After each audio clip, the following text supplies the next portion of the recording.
Emmanuel Macron veut aller vite.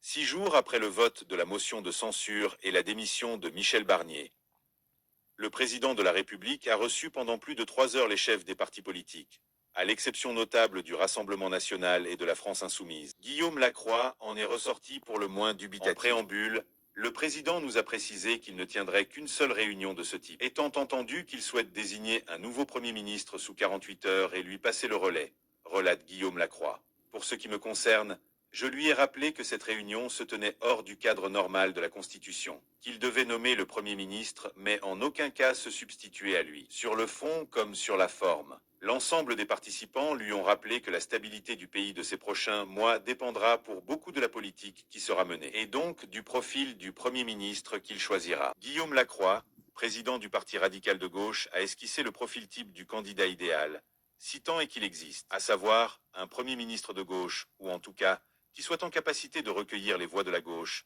afin de répondre aux urgences du pays, économiques, budgétaires ou sociales, indique Guillaume Lacroix.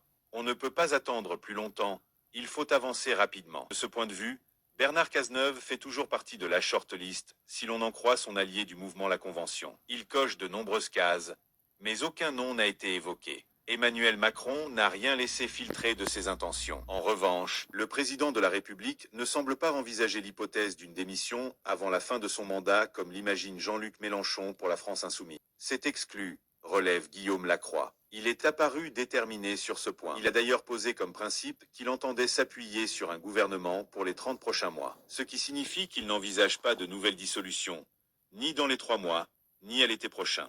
Le moins qu'on puisse dire est qu'Emmanuel Macron n'a pas soulevé un enthousiasme débordant chez les chefs de parti et chefs de groupe présents. Pour ne pas dire dubitatif à l'idée de ce gouvernement d'exception qu'il imagine stabiliser jusqu'à la prochaine présidentielle,